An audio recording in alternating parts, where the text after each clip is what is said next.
বেঈমান কাফেরের নজর পড়েছে, মোদী সরকারের নজর পড়েছে। তার কারণ একটাই, আদানি এবং আম্বানিকে ফায়দা দিবার জন্য। অনেকে জানে না, মুম্বাইয়ে মুকেশ আম্বানি যে ভারতের এশিয়ার সব থেকে বড় লোক, তার যে বাড়িটা আছে, এই বাড়িটা ওয়াকফ সম্পত্তির ওপরেই আছে, যেটার এখন বাজার মূল্য ১৫০০ কোটি টাকা মিনিমাম, এটা কম করে বললাম। সেটা কিনা হয়েছে মাত্র ৫০ কোটি টাকায়, ধোকা দিয়ে, মাথায় হাত বুলিয়ে দিয়ে ওখানে বাড়িটা তৈরি করেছে। এখন বর্তমানে যে মসজিদগুলো আছে, মসজিদের সম্পত্তি আছে, এরা বিল আনবে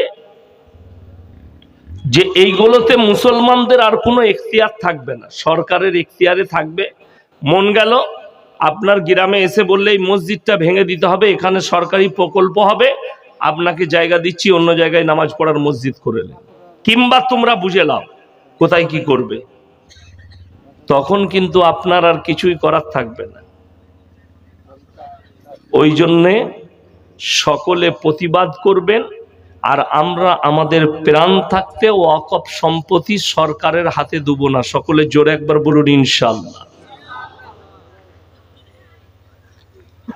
এই ভারতের মাটিতে আমরা দেখতে পাচ্ছি যত দিন গেছে আর দিন যাচ্ছে, যত বছর পার হবে, দিন পার হবে, বেঈমান কাফেররা মাথা চড়া দিচ্ছে। নবীজিকে গালি দেওয়া বেড়েছে না কমেছে? বেড়েছে। কোরআনকে গালি দেওয়া, আল্লাহর রসুলকে গালি দেওয়া, আল্লাহকে গালি দেওয়া প্রতিনিয়ত বেড়েছে। আমি গাড়িতে আস্তে আস্তে আজকে চোখে পড়লো ফেসবুকে, আমি খবর দেখি, বাংলাদেশের একটা ছেলে, তার নাম আসাদ নূর, সে নবীজির জন্য বলছে কুখ্যাত ক্রিমিনাল। জোরে বলুন নাউজুবিল্লাহ। এত বড় কথা। আমি বলেছি সত্যিকারী আল্লাহর কসম, তাকে কমেন্টে লিখলাম, তোমার বাপ তোমার মা যদি তোমাকে হালালের জন্ম দেয়, তুমি খালি কোথায় আছো তোমার ঠিকানাটা লেখো। যে সত্যবাদী হবে, যে হক বলবে, সে সামনে বলবে না পেছনে বলবে? কথা বলে না, সামনে বলবে। আমি বিশেষ করে স্টেজে জলসা করলে আমি মুখ তাকিয়ে জলসা করি না। আমি কোরআন হাদিসের কথা বলবো, কার কাছে কোথায় গিয়ে কার রোগ আছে লাগবে, সে রোগটা ছাড়িয়ে নিবে, এটা আমার কথা। আমি সুদের বয়ান করছি, যারা সুদখোর হবে তারা সুদ ছেড়ে দিবে, ডাইরেক্ট করবে। তাতে তুমি আমার কলার ধরলেও আমার কোরআনের আয়াত পাল্টাবে না। এই হারামের আওলাদ আসাদ নূর লুকিয়ে এক জায়গায় বসে খালি ফেসবুকে নবীজিকে গালি দিচ্ছে। তোমার যদি হিম্মত থাকে, তুমি যদি আমার ভারতে থাকো, তুমি খালি একবার বলে দাও ভারতের অমুক রাজ্যে আছি, ইনশাল্লাহ দেখো, তুমি যদি ইন্দুরের গর্তয় ঢুকে থাকো তোমাকে টেনে বার করবো ইনশাল্লাহ। তুমি খালি বলে দাও ভারতের কোন রাজ্যে আছো, তোমার সেই রাজ্যের মুখ্যমন্ত্রী, তোমার প্রশাসন, তোমার কোনো বাপ তোমাকে বাঁচাতে পারবে না যদি তুমি ভারতে থাকো। নবীজিকে প্রতিনিয়ত গালি দিচ্ছে। রসুল সাল্লাল্লাহু আলাইহি সাল্লামের কথা শুনেলে সবাই মাথায় রাখবেন, আল্লাহর নবী সাল্লাল্লাহু আলাইহি সাল্লামকে একজন মুনাফিক মুশরিক গালি দিলে, গালি দেওয়ার পরে নবীজি তাকে বলল যে তুমি যখন আল্লাহর নবীকে মুহাম্মদকে গালি দিচ্ছ, তুমি নিশ্চয়ই অবৈধ সন্তান, হারাম সন্তান। সেই লোক মুশরিক ছুটে গেল নিজের মায়ের কাছে, এবং দেখুন সেই যুগের যারা কাফের মুশরিক ছিল, তাদের এতটুকু বিশ্বাস ছিল মুহাম্মদ যেটা বলেছে এটাই সত্য। জোরে বলুন সুবহানাল্লাহ। বেঈমান কাফের মুশরিকদেরও বিশ্বাস ছিল যে আল্লাহর নবী মুহাম্মদ যেটা বলবে মিথ্যা বলবে না, সত্য বলবে, এটা তাদের কনফার্ম একদম বিশ্বাস। সে মায়ের কাছে ছুটে গিয়ে বলল, আমি মুহাম্মদকে গালি দিয়েছি, মুহাম্মদ সাল্লাল্লাহু আলাইহি সাল্লাম আমাকে বলেছে তুমি খোঁজ নিয়ে দেখো, তুমি যখন আল্লাহর নবীকে গালি দিয়েছো তুমি অবৈধ সন্তান। তার মা বললে বাবা মুহাম্মদ ঠিকই বলেছে, আমি জিনা করার পরে তুমি আমার পেটে এসছিলে, তোমাকে আমি নষ্ট করিনি, তুমি জন্ম নিয়েছো তুমি জিনা করার পরে, তুমি আমার অবৈধ সন্তান, তুমি তোমার বাপের সন্তান নও। মাথায় রাখবেন, এই ভারতের মাটিতে পৃথিবীতে যারা গালি দিচ্ছে, তসলিমা নাসরিন, আসাদ নূর, নাজিয়া ইলাহি খান, আর যতগুলো পাখান্ডি বাবা, জ্যোতি নরসিংহা থেকে শুরু করে যারাই গালি দিচ্ছে, এরা সব অবৈধ সন্তান, এরা বৈধ নয়। যদি বৈধ হতো মুহাম্মদকে গালি দিত না। আপনাদেরকে আমি প্রুফ দিয়ে যাচ্ছি, তার একটা মারাত্মক প্রুফ, যারা শিক্ষিত আছেন তারা শুনবেন। আমাদের দেশে, আপনাদের এখানে স্কুল আছে, আছে না নাই? স্কুল আছে, মালদায় কলেজ আছে, কালিয়াচকে কলেজ আছে নাকি আমি জানি না, আছে, আছে মাশাআল্লাহ। তো কলেজের প্রফেসরের রুমেতে যিনি প্রিন্সিপাল, তিনার রুমের ভেতরে মাথার উপরে ছবি কাদের থাকে? ঈশ্বরচন্দ্র বিদ্যাসাগরের, কবিগুরু রবীন্দ্রনাথ ঠাকুরের, বঙ্কিমচন্দ্রের, শরৎচন্দ্রের, স্বামী বিবেকানন্দের। আচ্ছা বলুন, এই নূপুর শর্মা, তসলিমা নাসরিন, নাজিয়া ইলাহি খান, এরা কি তাদের থেকে ভালো না খারাপ? কথা বলে না? চরিত্রের দিক দিয়ে, শিক্ষার দিক দিয়ে তারা উচ্চ ছিল না কম ছিল? আপনারা জানেন না? তাহলে স্কুল কেউ যায় না। মুসলমানদের এইটাই হচ্ছে কমি। আপনার সম্পর্ক কোরআনের সাথে নাই, আপনার সম্পর্ক শিক্ষার সাথে নেই। তলোয়ারের দ্বারা দেশ জয় হয় না, বোম বারুদের দ্বারা পৃথিবী জয় হয় না। পৃথিবী যদি জয় করতে চান, পকেটে কলম রাখেন, শিক্ষা রাখেন, পৃথিবী জয় করবেন, এটা মাথায় রাখবেন। বোম বারুদের দ্বারা পৃথিবী জয় হয় না। ওই জন্য ইসলামের বুনিয়াদটাই রাখা হয়েছে শিক্ষার জন্য। শিক্ষা দিয়ে নবীজির কাছে আয়াত এসছে, হে নবী পড়ো, ইকরা বিসমি রাব্বিকাল্লাযী খালাক। এই সূরার মধ্যে আছে যে আল্লামা বিল কলম আল্লামাল ইনসানা মা লাম ইয়ালাম, আমি কলমের সাহায্যে শিক্ষা দিলাম। অথচ আজকে মুসলমানের কাছে না দ্বীনি শিক্ষা আছে না দুনিয়াবি শিক্ষা আছে। আপনি অবাক হবেন, এই যতগুলো মনীষীর নাম বললাম, এরা নিজেদের জীবন দশায় কোনদিন নবীজির বিরুদ্ধে কলম ধরেননি।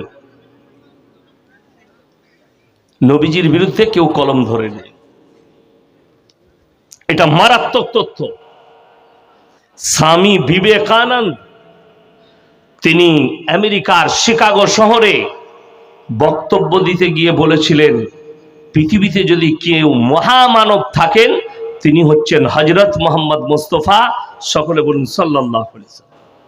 এত দামি লোক, তিনি পৃথিবীর মানুষকে বললেন আমেরিকার মতো জায়গায় যে পৃথিবীর দামি লোক হচ্ছেন, মহামানব হচ্ছেন হযরত মুহাম্মদ মুস্তাফা সাল্লাল্লাহু আলাইহি ওয়াসাল্লাম। কিন্তু এই কটা পাখান্ডি নবীজিকে গালি দিচ্ছে। নবীজির অপরাধ কি? এই আসাদ নূর নবীজির ওপরে তহমত লাগিয়েছে। পৃথিবীর শিক্ষিত ব্যক্তিরা রাসূলের ওপরে তহমত লাগাচ্ছে। নূপুর শর্মার অভিযোগ, আল্লাহর হাবিব সাল্লাল্লাহু আলাইহি সাল্লাম যেদিনে বিবাহ করেন মা আয়েশা সিদ্দিকা রাদিয়াল্লাহু তাআলা আনহাকে, তিনার বয়স ছিল মাত্র 6 বছর। যেদিনে সংসার শুরু করেন সেই দিনে বয়স ছিল 9 বছর। নাউজ বিল্লাহ, আসাদ নূরের মতো হারামের আওলাদ, নূপুর শর্মার মতো হারামের আওলাদ, এরা নবীজিকে বলছে বাচ্চা ছেলেকে বাচ্চা মেয়েকে বিবাহ করে বলাৎকার করেছে। জোরে বলুন নাউজ বিল্লাহ। কষ্ট লাগে, বুকটা ফেটে যায়। আমার ভাই, যদি ইসলামী রাষ্ট্র হয়, সেইখানে যে নবীজির বিরুদ্ধে এরকম কুক্তি করবে তাকে মৃত্যুদণ্ড একদম ইসলাম শরীয়তে ফরজ। কোন আর কিচ্ছু তার বিচার চলবে না। যদি ইসলামী রাষ্ট্র হয়, মৃত্যুদণ্ড দিয়ে দাও নবীজির বিরুদ্ধে বলার কারণে। অনেক শিক্ষিত ছেলে আছেন, আপনার মনে মনে হবে নবীজি 6 বছর বয়সে মা আয়েশাকে বিয়ে করলেন। নবীজি সাল্লাল্লাহু আলাইহি সাল্লাম 1400 বছর আগে করেছেন, 1450 বছর আগে। আপনাকে আমি মাত্র 100-150 বছর পেছনে নিয়ে যাব, আপনি অবাক হবেন তথ্য শুনলে। ঈশ্বরচন্দ্র বিদ্যাসাগর যেদিনে বিবাহ করেছেন, তিনার স্ত্রীর বয়স ছিল মাত্র 7 বছর। ভালো করে ইতিহাস পড়ে দেখুন। কবিগুরু রবীন্দ্রনাথ ঠাকুর যেদিনে বিবাহ করেছেন, উনার স্ত্রীর বয়স ছিল মাত্র 11 বছর। সব থেকে কম বঙ্কিমচন্দ্র চট্টোপাধ্যায় যেদিনে বিবাহ করেছেন, ওনার স্ত্রীর বয়স ছিল মাত্র 5 বছর। সত্যেন্দ্রনাথ বসু যেদিনে বিবাহ করেছেন, স্ত্রীর বয়স ছিল মাত্র 6 বছর। আমি বলতে চাই, এই হারামের আওলাদ দিকে জিজ্ঞেস করো, যাদের ছবিটা স্কুলের হেডমাস্টারের মাথার উপরে টাঙানো থাকে, যে শিক্ষিতরা এদের জন্ম মৃত্যু দিবস পালন করে, তোমরা কি বলতে পারবে ইনারা বলাৎকার করেছে? আমরা বলতে পারবো না। কেন? সায়েন্স জানার পরেও কিছু লোক গন্ড মূর্খ এবং মুরতাদ, তাদের গুমরাহ। সায়েন্স জানার পরেও শুনেলেন, একটা মেয়ে 9 বছর বয়স হলে বালিগান করিবা, তার হরমোনের জোর হলে সে বালিগ হয়ে যায়। বালিগ হয়ে যায় হরমোনের জোর হলে।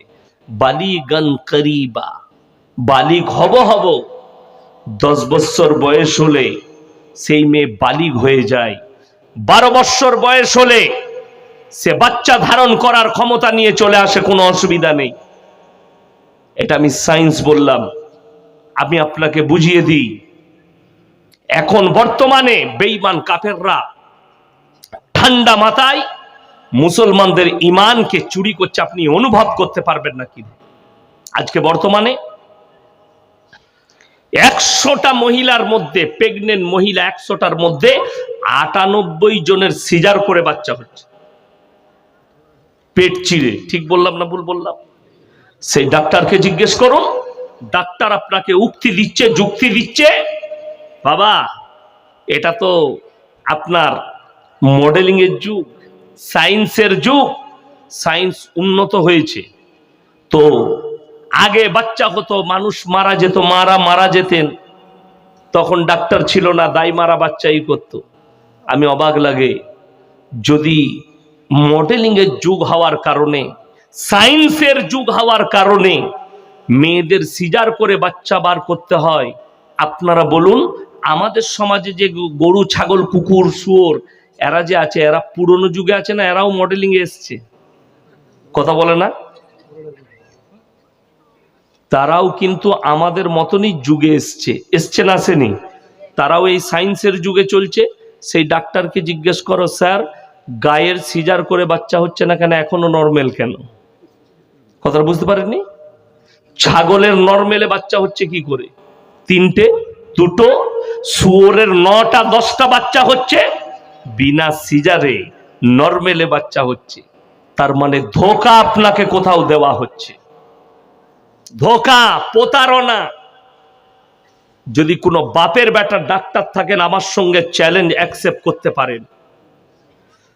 এমনও পৃথিবীতে অনেক দেশ আছে যাদের দেশে 98টা নরমেলে বাচ্চা হচ্ছে, 2টো সিজারে। সিজারটা কার? গলায় নারী লেপটিয়ে গেছে, বাচ্চা নরমেলে বের হবে না, মায়ের জীবন নিয়ে টানাটানি আছে, শরীয়তে জায়েজ আছে। কিন্তু 98টা বিনা কারণে সিজার, 2টো কোনো রকম নরমেলে হয়ে গেছে। এইটা হচ্ছে আমাদের পজিশন। তারা সব সময় চেষ্টা করেছে মুসলমানদের ঈমানকে ধ্বংস করে দাও, আর মুসলমানরা এই দলদলে এই জালে ঢুকতেই চলে গেছে, আর এমন ঢুকেছে বেরুবার কোনো রাস্তা নাই। ইমানদারির সঙ্গে বলুন, সবাই জানি আমরা প্রত্যেকটা মুসলমান নরনারীর জন্য দ্বীনি শিক্ষা অর্জন করা ফরজ না ফরজ লয় বাবা? ফরজ। এটা জানার পরেও যদি আপনার এই থানায় সমীক্ষা করা হয় কতগুলো মুসলিমের কাছে দ্বীনি শিক্ষা আছে, আশা করি 85% মুসলমানের কাছে দ্বীনি শিক্ষা নেই। ঠিক বললাম না ভুল বললাম? 85%।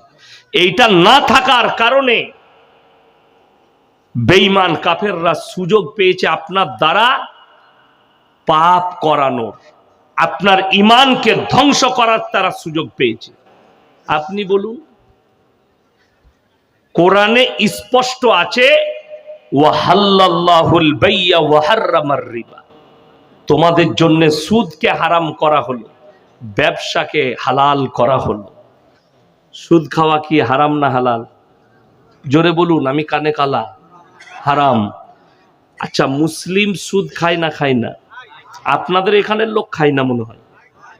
খায়। যাই হোক, যখন খায় আপনি বলুন, জানার পরে হারাম আল্লাহ স্পষ্ট করেছেন, এইটা জানার পরে যে ব্যক্তি সুদ খাচ্ছে সে আল্লাহর সঙ্গে যুদ্ধ ঘোষণা করলো না করলো না? করলো। আল্লাহ নবী জনাবে মুহাম্মদুর রাসূলুল্লাহ সাল্লাল্লাহু আলাইহি সাল্লাম তিনি হাদিস বর্ণনা করলেন, হে আমার সাহাবীরা শোনো, কেউ যদি 1 টাকা সুদ খায় নিজের মায়ের সঙ্গে 36 বার জিনা করার সমান পাপ হবে।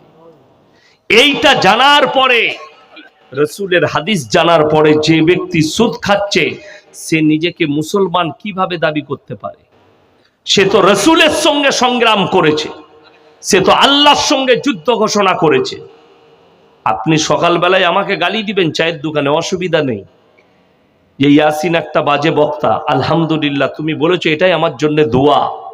কিন্তু আল্লাহর কসম করে বলছি, তুমি মৌলবীকে গালি দিবে, মৌলবীর কলারটা টিপে ধরবে। কেন তুমি এই বক্তব্য দিলে? আল্লাহর কসম তুমি কোরআনের আয়াত পাল্টাতে পারবে না, রাসূলের হাদিস কিয়ামতের সকাল পর্যন্ত পরিবর্তন হবে না। আমার ভাই, দুঃখ বেদনা কোথায়? মুসলমানদের জন্য ওই জায়গায় আপনি হারাম জানার পরেও সেটা আপনি হালাল মনে করেছেন। এইটাই তো বেঈমান কাফেররা চেয়েছে, যে রাসূল যেটা বলে গেছে, আল্লাহ যেটা এদের জন্য হালাল করেছে, এরা যেন এটা ইউজ না করে, হারামটা ব্যবহার করে। আপনি দেখুন, মদ স্পর্শ করা কি হারাম? মদ স্পর্শ করা যদি হারাম হয়, মুসলমান মদ খায় না খায় না? মুসলমান মদ বিক্রি করে না করে না? যদি বলেন করে না, আমি হাই রোডে কালিয়াচক থেকে শুরু করে ধুলিয়ান থেকে বহরমপুর পর্যন্ত দেখিয়ে দেব কতগুলো মুসলিম হোটেল খুলে মদ বিক্রি করছে। অথচ আপনাকে দেখিয়ে দিই, আপনি যখন বহরমপুর থেকে আসবেন হাইওয়ের ওপরে 34 নম্বর ধরে পলসন্ডা পার করি একটা ধাবা আছে, পাপ্পুদা ধাবা, বোর্ড দিয়ে আছে মদ নিষিদ্ধ। পাঞ্জাবিদের ছেলে 2 ভাই বসে থাকে, মুখে দাড়ি আছে, মাথায় পাগড়ি আছে, আমাকে খুব রিসপেক্ট করে, ভালোবাসে। আমি মাঝে মাঝে চা খাই দাঁড়িয়ে, ওখানে রুটি ফুটি খাই আমি মাঝে দাঁড়িয়ে, রাত্রে কখনো পেরিয়ে গেলে আমি ওখানে দাঁড়াই। মদ নিষিদ্ধ। কার জন্য করেছে? সে দেখেছে আমি যে এরিয়ায় হোটেল করেছি এটা মুসলিম এরিয়া, মুসলিমরা আমার হোটেলে খাবে এবং ভদ্র লোকরা আসবে। তারা কতটা ভদ্র যে হোটেলে মদ বিক্রি করেনি, অথচ মুসলমান হারাম জানার পরেও হোটেল খুলেছে, হোটেলে মদ বিক্রি করছে, আর হারামখোর নিজেও খাচ্ছে। অথচ আল্লাহ নিষেধ করেছেন তোমাদের জন্য স্পর্শ করা হারাম। এরপরে যে লোকটা মদ খাচ্ছে, ই আল্লাহর সঙ্গে সংগ্রাম করলো না করলো? আল্লাহর সঙ্গে যুদ্ধ ঘোষণা করলো। এই লোকটা মুসলমান কি করে থাকতে পারে? এই লোকটাকে আপনি ইমানদার কি করে বলছেন? কষ্টটা ওই জায়গায়। মসজিদে মদ খেয়ে ঢোকা যায় না, গাঁজা খেয়ে ঢোকা যায় না, কিন্তু আমাদের মসজিদে জুম্মার দিনে আতর লাগিয়ে ফাঁস কাতারে সুদখোররা নামাজ পড়তে পায়। আমরা বললে খারাপ মৌলবি, ইমাম সাহেব বললে ইমামের চাকরি যাবে, ইমামকে তাড়িয়ে দেবেন। সুদের বয়ান করেছে, সুদখোররা তার পরের দিন থেকে ইমামের পেছনে লাগবে ইমামকে কিভাবে মসজিদ থেকে তাড়াবে। বীরভূম ডিস্ট্রিক্টে এক জায়গায় জলসা করতে গেছি, নাম বলবো না, রেকর্ডিং হচ্ছে, বেচারা ইমামকে গিয়ে ধরবে তারা। ইমাম সাহেব আমাকে বলল, আমি জুম্মার দিনে খুতবা দিয়েছি সুদের ওপরে, রাত 12টার পরে আমার কাছে এসে মসজিদে আওয়াজ দিয়েছে, কি ব্যাপার? বলেছে মৌলী সাহেব দরকার আছে। গেট খুলেছে, কোনো দরকার হতে পারে। পাশে বসে 3-4 জন সুদখোর বলেছে, দ্বিতীয়বার কোনো জুম্মাই যদি এই বক্তব্য দাও তোমাকে গুলি করে শুট করে দেবো, মার্ডার করে দেবো। এটা আমি কোনো বানানো গল্প বলিনি, সত্য ঘটনা ইমাম আমাকে শুনিয়েছেন দুঃখের সঙ্গে। আপনি ভেবে দেখুন কত বড় হুমকি। আজকে কিন্তু আমি বক্তব্য দিচ্ছি, আমার কিন্তু চাকরি যাবার ভয় নাই। ভয় আছে? চাকরি যাবার কোনো ভয় নাই। আমাকে যদি বলেন হুজুর সুদের বয়ান করবেন না, মদের বয়ান করবেন না, গাঁজার বয়ান করবেন না, আমি নামবো, গাড়ি রেডি আছে, পালিয়ে যাবো। তুমি বুঝে নাও, যেখানে আসবো পরে এই কথাটাই বলবো, হারামটাকে হারামই বলবো। তুমি আমাকে দাওয়াত দিও না, আমি আমার মাদ্রাসায় বসে ক্লাস করব, হালালের খাবার খাবো, আর মানুষকে হকটাই বলবো। আমার মাদ্রাসায় গিয়ে খুঁজলেন, আমি জীবনে মাদ্রাসায় 1 কাপ চা খাই না, মাদ্রাসায় খানা খাই না, বাড়িতে খাই, মাদ্রাসার ক্লাস করি। তার কারণ একটাই, আমাদের সমাজ মাদ্রাসার মৌলী সাহেব আর তালবিলিম দিকেও বক্সায়নি, এদিকেও হারাম খাওয়াচ্ছে হালাল মনে করে।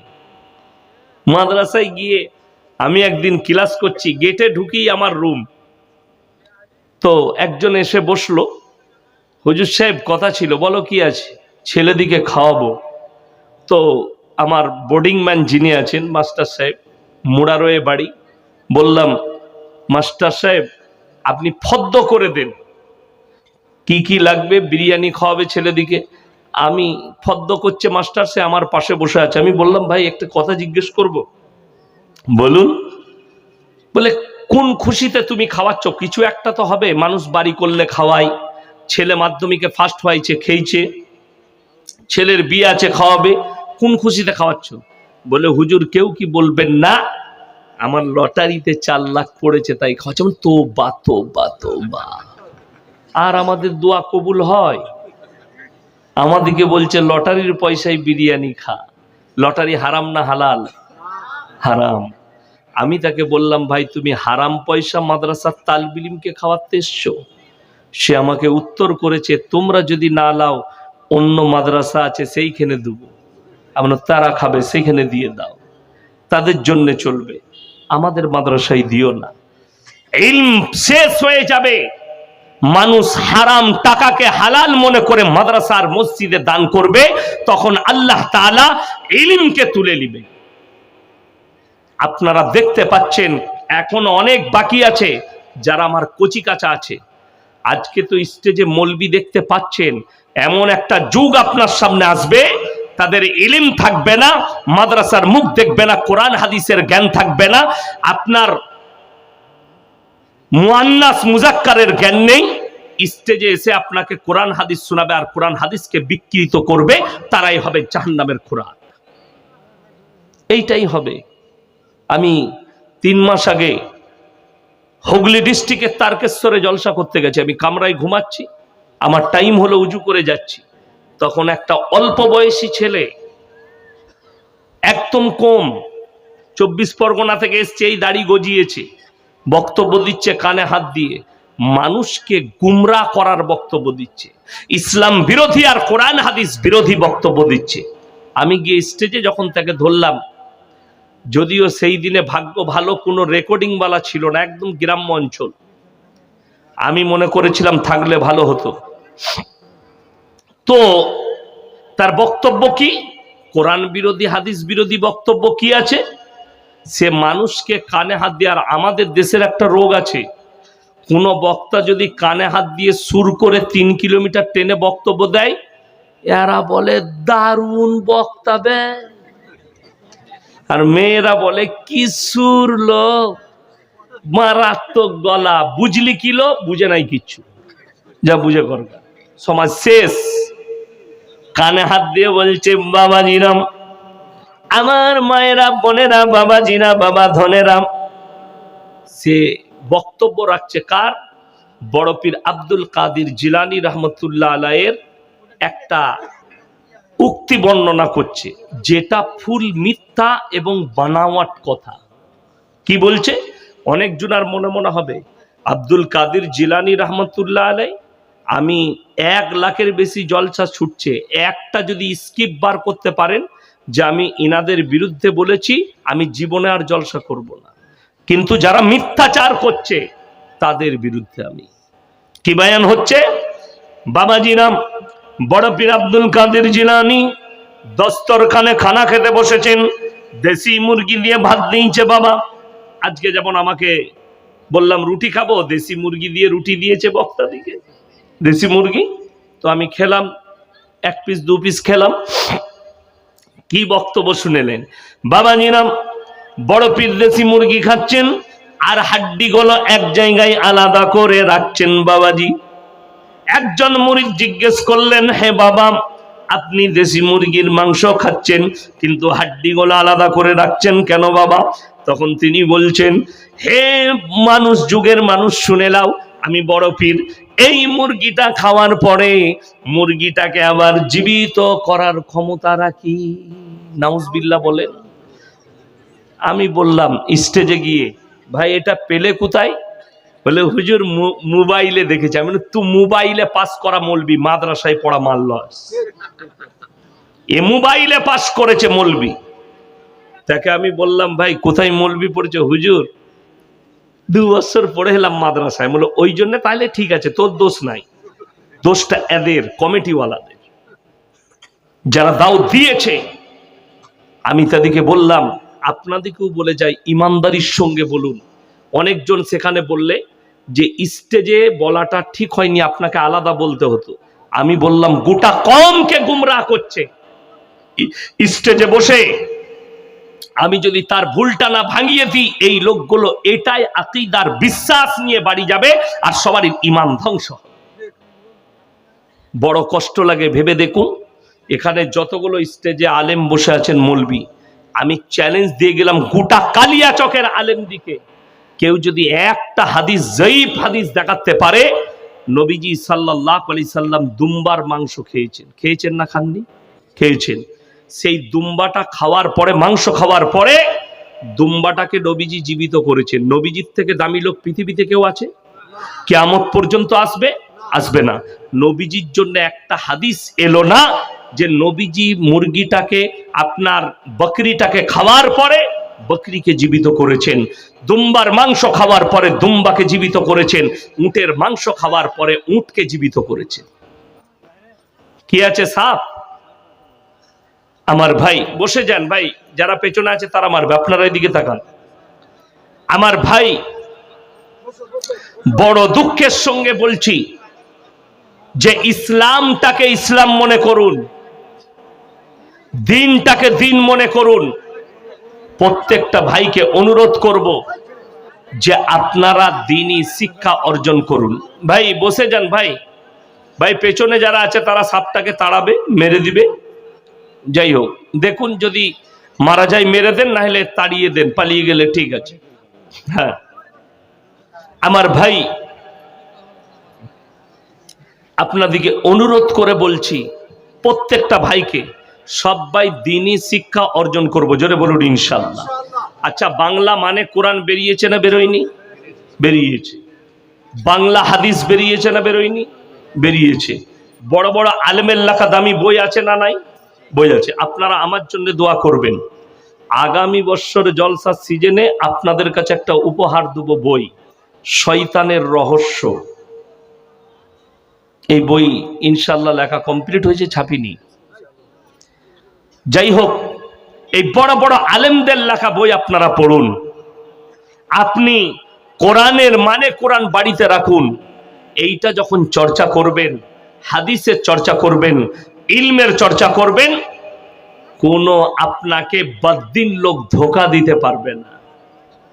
কথাটা বুঝতে পেরেছেন না? পারেননি? কোনো কাফের আপনাকে ধোঁকা দিতে পারবে না। কোন কাফের আপনাকে হারামটাকে হালাল বলে পেরিয়ে যেতে পারবেন।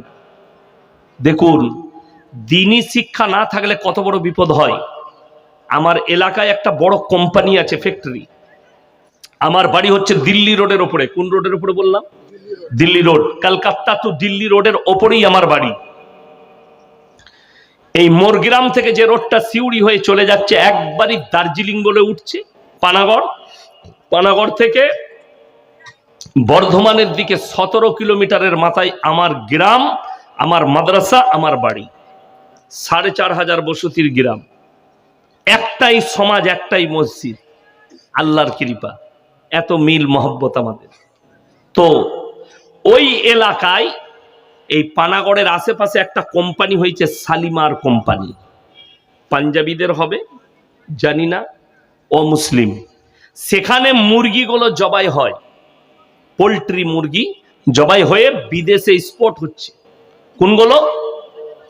শুধু রান আর থান, লেগ পিসটা, ডেনা কাটিটাই দুটো, বুকের যে অংশ, এই মালটা সেটে একদিকে পড়ে যাচ্ছে। এইটা কম দামে কিছু লোক কিনে নিয়ে গিয়ে মার্কেটে বিক্রি করছে। আমার নজরে পড়লো, আমি বললাম এই মালটা বিক্রি করা যাবে না, মুসলমানদের খাওয়া যাবে না। তো আমাকে বলল এটা জবাই হয়। আমি বললাম তাহলে আমি দেখব। বলে ঠিক আছে। দেখুন, ইসলাম আপনাকে এইখানে আমি বুঝিয়ে দিচ্ছি। আমরা মনে করি গেটআপের প্রয়োজন নাই, গেটআপের প্রয়োজন খুবই।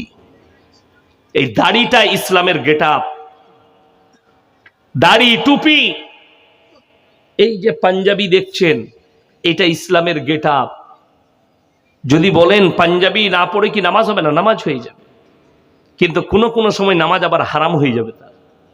যদি বলেন কি করে, তার দলিল দেব। আমি যখন গেলাম, আমাকে কিন্তু অফিসে নিয়ে গেল, ভেতরে ঢুকতে দেয়নি। কেন? বলে স্যার, ভেতরে যেতে গেলে আমাদের ড্রেস পরে যেতে হবে, পোশাক পরে। তা না হলে যে মুরগিগুলো চেনে ঝুলানো আছে তারা ভিড়কিয়ে যাবে। সাদা পোশাক, পোল্ট্রি মুরগির গায়ের রঙের পোশাক, তারা যেন চিনতে না পারে। এটা পরিবেশ, যে ওই পরিবেশে গেলে আপনাকে আমাদের পোশাকটাই পরে যেতে হবে, নাহলে ভেতরে ঢুকতে দিবে না। আমি পরে গেলাম, ভেতরে দুজন টুপিওয়ালা মৌলবি দাঁড়িয়ে আছে।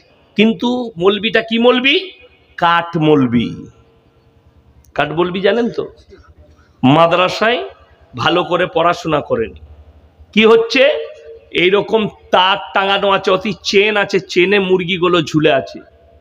মুরগিগুলো যখন আসছে, 1 নম্বরে কারেন্টের শর্ট দেওয়া হচ্ছে, মুরগি জব্দ। 2 নম্বরে বেলেটে কাটা যাচ্ছে।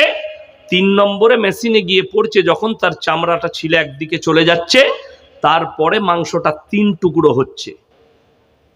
আমার ভাই, আমি ওই মৌলবিদিকে জিজ্ঞেস করলাম, এই যে কারেন্টের শর্ট খেলো, আপনি গ্যারেন্টি দিতে পারবেন যে যে মুরগিগুলো কারেন্টের শর্ট খাচ্ছে সবাই বেঁচে আছে? আচ্ছা, মানুষ যখন কারেন্টের শর্ট খায়, কেউ বেঁচে যায়, কেউ মরে যায়। মরে না? মরে না, মরে যায়, যাকে ঝটকাটা বেশি লাগবে। আর পোল্ট্রি মুরগি বড় দুর্বল, কারেন্টের শর্ট খেলে মরে যাবার সম্ভাবনা আছে। আমি বললাম, তোমরা মৌলী সাহেব? বলে হ্যাঁ।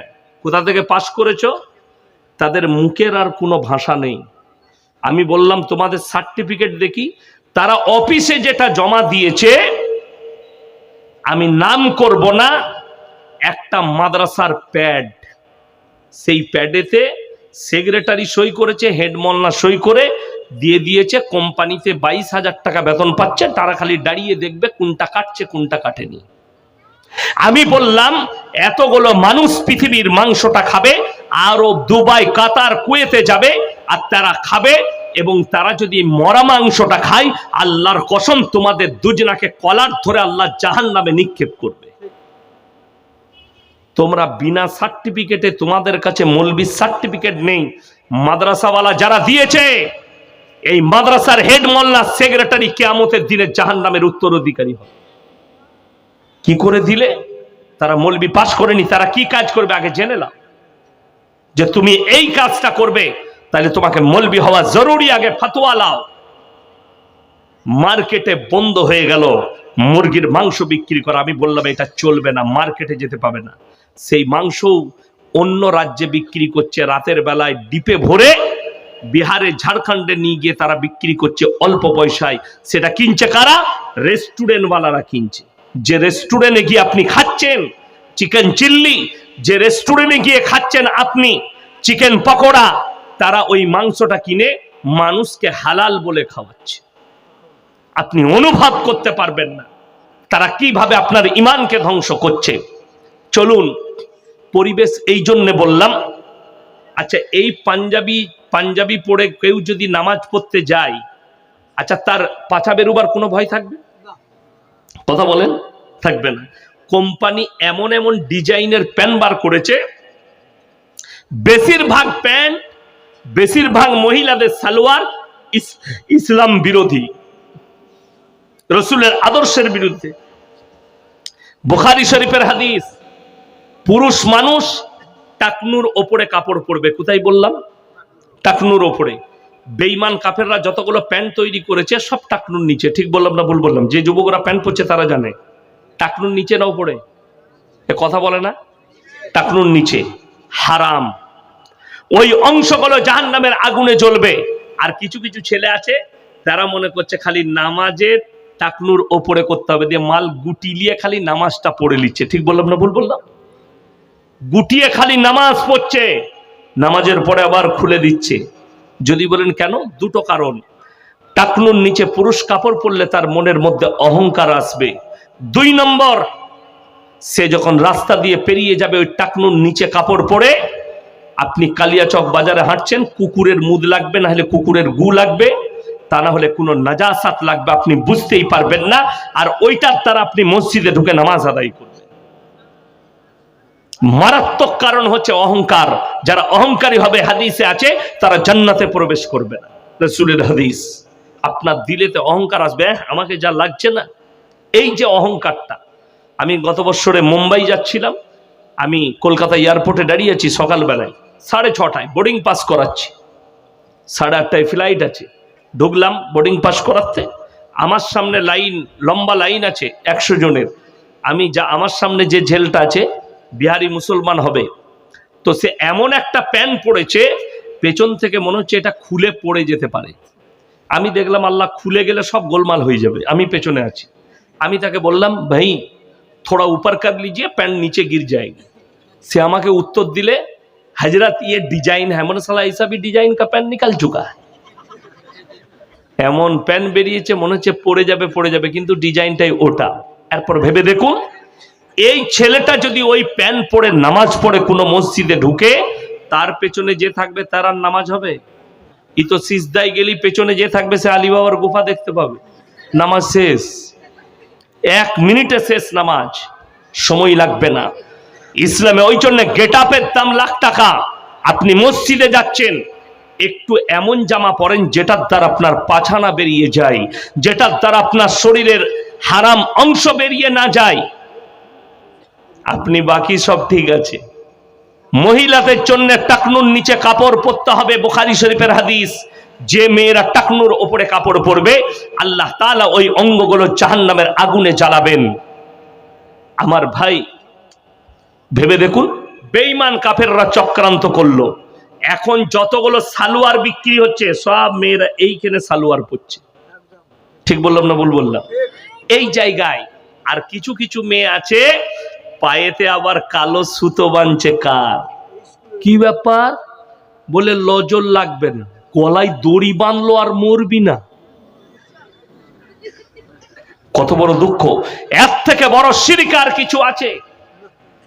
পায়ে দড়ি বেঁধেছে স্টাইল করে, আর লোকে জিজ্ঞেস করলে বলছে এটা আমার মা বলেছে, আমার দাদি বলেছে, লজল লাগবে না। তো দাদি কবরে গেলে তো দাদি বুঝতে পারবে কি পাপ করেছে। মারাত্মক শিরক। সুতোর উপরে বিশ্বাস, সৃষ্টিকর্তার উপরে বিশ্বাস নেই। মহিলাদেরকে অনুরোধ করে বলছি, তোমরা টাকনুর নিচে কাপড় পরবে যদি কিয়ামতের দিনে জান্নাতের উত্তর অধিকারী হতে চাও। রাসূল সাল্লাল্লাহু আলাইহি সাল্লামের আদর্শকে বিকৃত করা হচ্ছে, বেঈমান কাফেররা করছে, যাতে মুসলমানদের ঈমান ধ্বংস হয়ে যায়। আজকে তা না হলে মুসলমানের কাছে মদ হালাল হতে পারে, মুসলমানের কাছে গাঁজা হালাল হতে পারে, মুসলমানের কাছে আপনার সুদ হালাল হতে পারে? কখনো নয়। আর রাসূল আল্লাহ তাআলা কোরআনে বলেছেন, হে আমার নবী, মুমিন ব্যক্তিরা, মুসলমানরা যেদিনে ইসলাম থেকে সরে যাবে, আল্লাহর রাস্তা থেকে, দিন থেকে সরে যাবে, রাসূলের আখলাক থেকে সরবে, আমি জালিম বাদশা পাঠিয়ে, অত্যাচারী বাদশা পাঠিয়ে বদলা লুব। ওই জন্য আমার জলসায় আছে, মোদিজি হচ্ছে আল্লাহর রহমত মুসলমানদের জন্য। যারা নামাজ পড়েন, আপনি বলুন নামাজ পড়া কি ফরজ না ফরজ নয়? 5 ওয়াক্তের নামাজ ফরজ। এইটা জানার পরে আমি চ্যালেঞ্জ দিলাম, গোটা মালদা ডিস্ট্রিক্টে 100টা মুসলমানের মধ্যে সমীক্ষা করলে 80টা বেনামাজি বেরোবে। ঠিক বললাম না ভুল বললাম? এই ফরজ জানার পরে যারা বেনামাজি, রাসূলের হাদিস, যার নামাজ নেই তার মধ্যে ইসলাম নেই। আপনি বেনামাজি, আপনার মধ্যে ইসলাম থাকতে পারে না। আপনি এটা জানার পরেও আপনি নামাজ পড়েন না। হে আমার যুবক, হে আমার যুবতী, হে আমার ভাই, সবাই হাত তুলে বলুন আমরা 5 ওয়াক্তের নামাজি হব, নামাজ ছাড়বো না। জোরে বলুন ইনশাআল্লাহ। আজকে বড় কষ্ট লাগে, এই জালসার স্টেজগুলো মজাক হয়ে গেছে। আজকে সমাজ মারামারি করছে। স্টেজে বসে আপনি দেখতে পাবেন বহু বক্তাকে নিজের তারিফ, নিজের পীরের তারিফ, নিজের মৌলবীর তারিফ, নিজের বাপের তারিফ, নিজের ভাইয়ের তারিফ। ঝগড়া কি নিয়ে? যেগুলো ইসলামে কোনো গুরুত্ব নাই। ঝগড়া হচ্ছে শবে বরাত নিয়ে, ঝগড়া হচ্ছে 12 রবিউল আউয়াল নিয়ে, ঝগড়া হচ্ছে মুহররম নিয়ে, ঝগড়া হচ্ছে কিয়াম নিয়ে, ঝগড়া হচ্ছে মুসলমানের খানা নিয়ে, ঝগড়া হচ্ছে আপনার বিয়ের খানা নিয়ে। কিন্তু ঝগড়া কেউ করে না নামাজ তোমরা কেন পড়ো না। ঝগড়া কেউ করে না রমজানে 30টা রোজা ফরজ, এইটা নিয়ে মারামারি নাই। আমাদের দেশে শবে বরাত নিয়ে মারামারি হয়, হয় না? হয় না? শবে বরাতে কেউ রোজা রাখে, কেউ রাখে না। কিন্তু শুনেলেন, কেউ যদি বলে শবে বরাতে রোজা না রাখলে গুনাহ হবে, এই কথাটাই বেদাত। বড় কষ্ট লাগে। এরপর এইটা নিয়ে মারামারি করছেন নফল ইবাদত নিয়ে, কিন্তু ফরজ রোজা নিয়ে কারো মারামারি নাই। হাইরে মৌলবি, তুমি বলতে পারলে না রমজানে 30টা রোজা না রাখলে, কেউ যদি বিনা কারণে, বিনা ওজরে যদি একটা রোজা ছেড়ে দেয়, সারা জিন্দেগি রোজা রাখলে একটা রোজার মাসুল দিতে পারবে না। আপনার জানা নেই, মসজিদের সামনে বসে নামাজ কাজা করছে, এই লোকটাকে আপনি মুমিন ভাবেন, এই লোকটাকে মুসলমান ভাবেন, যে মসজিদের সামনে চায়ের দোকানে বসে 3 ঘন্টা আড্ডা মারছে, অথচ নামাজ পড়ে না। অথচ সে বলে আমার সময় নেই। আমাদের দেশে 3টে কোয়ালিটির নামাজি আছে। কটা বললাম? 3টে। নাম্বার 1 5 ওয়াক্তের নামাজি, নাম্বার 2 শুধু জুম্মার নামাজি, নাম্বার 3 শুধুমাত্র ঈদ আর বকরা ঈদের নামাজি। ঠিক বললাম না ভুল বললাম? আমি যেখানে নামাজ পড়াই, বর্ধমানে 15টা গ্রাম নামাজ পড়ে আমার পেছনে, অনেক বড় জামাত। তো আমি নামাজে দাঁড়াবো, একজন এলো, কি ব্যাপার? বলছে হুজুর কথা ছিল। বলো। বলছে হুজুর নিয়তটা একটু বলে দেন তো। আমি বললাম সানাটা শোনা? জানি না। আত্তাহাতু? জি জানি না। দরুদ শরীফ? হ্যাঁ। আমি বললাম তুই গিয়ে দাঁড়া, যেভাবে মাথা ঠুকবো ঠুকে দিবি, তোর নামাজ এমনি হয়ে যাবে। কথাটা বুঝতে পারেননি? এ মূর্খ জানেই না নিয়ত তো মনে। আমি ঈদের নামাজ পড়ছি, নিয়ত হলো না? হলো না? কথা বলেন। নিয়ত হয়ে গেল। এরপর আপনি সানা জানেন না, রুকু সিজদা তাসবিহ জানেন না, আত্তাহাতু জানেন না, দরুদ শরীফ জানেন না, দুআয়ে মাসুরা জানেন না, নামাজ হবে? কোন মৌলবি যদি বলে নামাজ হবে, আমি জীবনে আর সমাজের বুকে বক্তব্য দেব না, নামাজ হবে না। এরপর তোমার আসল জিনিসগুলো নাই, এই মারামারি করছে নিয়ত নিয়ে। দেখবেন যারা জীবনে নামাজ পড়ে না তারাই বেশি বলে মৌলভী সাহেব একটু এই নিয়তটা কহে দিয়েন তো। সে জীবনে নামাজ পড়ে না, কিন্তু ঈদের দিনে এসে লাফাবে। ঈদের দিনে নামাজ ছাড়া গেছে কার? যে জীবনে নামাজ পড়ে না তার। দিয়ে নামাজের পরে বলছে সালা তোদের কমিটিকে দেখে নিচ্ছি আমি, সালা ইমাম কি করে থাকে সেটা দেখবো, সালাকে তাড়িয়ে দেবো। আর জীবনে নামাজ পড়ে নেবো। আচ্ছা, ওর মারামারি করে লাভ হবে? কিন্তু এই যে লাপালে, ঈদগাতে লাপিয়ে নিলে, জোহরের পর থেকে তো মাল আউট, আর নাই। সন্ধ্যাবেলায় মদের বোতল নিয়ে বসেছে বাড়ি থেকে কুরবানির মাংস নিয়ে। হাইরে মুসলমান, তুমি দিন বুঝলে না। আল্লাহ নবী সাহাবীরা দিনের উপরে দাঁড়িয়ে গেছে, কলমার উপরে দাঁড়িয়ে গেছে, আল্লাহর উপরে ইয়াকিন আর বিশ্বাস এনেছে। আল্লাহর কসম, ইতিহাস তুলে দেখলেন 313 জন সাহাবী একদিকে, 1000-এর বেশি বেঈমান কাফের একদিকে। আল্লাহ জয়লাভ করিয়েছেন সাহাবীদের বিশ্বাস আর ইয়াকিনের উপরে। আর আজকে পৃথিবীতে 250 কোটি মুসলমান, পৃথিবীতে 47টা মুসলিম রাষ্ট্র, নিরীহ ফিলিস্তিন আর গাজার শিশু থেকে নিরীহ মানুষ দাঁড়িয়ে 60 লাখ ইহুদির কাছে মার খাচ্ছে, আর গোটা পৃথিবী নীরবে দাঁড়িয়ে দেখছে। কিয়ামতের আলামত নিবেন, কিয়ামতের আলামত শুনেলেন, রাস্তাঘাটে কুকুরের মতো নারী পুরুষ জিনা করবে, কিয়ামতের আলামত। আজকে সেই দিনটা এসছে। কিয়ামতের আলামত শুনেলেন, কিয়ামতের আলামতের মধ্যে মারাত্মক আলামত, মক্কা মদিনার লোক দিন থেকে সরতে শুরু করবে। কিন্তু যারা প্রকৃত মক্কা মদিনার বাপদাদুদের বাসিন্দা, রসুলের হাদিস আছে, তারা কোনোদিন পদভ্রষ্ট হবে না। সালমান প্রিন্স, এর বাপ এর দাদু, এরা প্রকৃত আরবিয়ান নয়, অন্য দেশ থেকে, ইয়ামান থেকে উঠে এসে এরা এখানে বসবাস করছে। 1 সপ্তাহ আগে কিয়ামতের আলামত নিয়ে নেন। 1 সপ্তাহ আগে আরবের রিয়াদে একটা কনসার্ট হয়েছে, যে কনসার্টের ওপরে পৃথিবীর বিখ্যাত ড্যান্সাররা ড্যান্স করেছে, র্যাম্পে চলেছে। সেখানে ড্যান্স করেছে কে?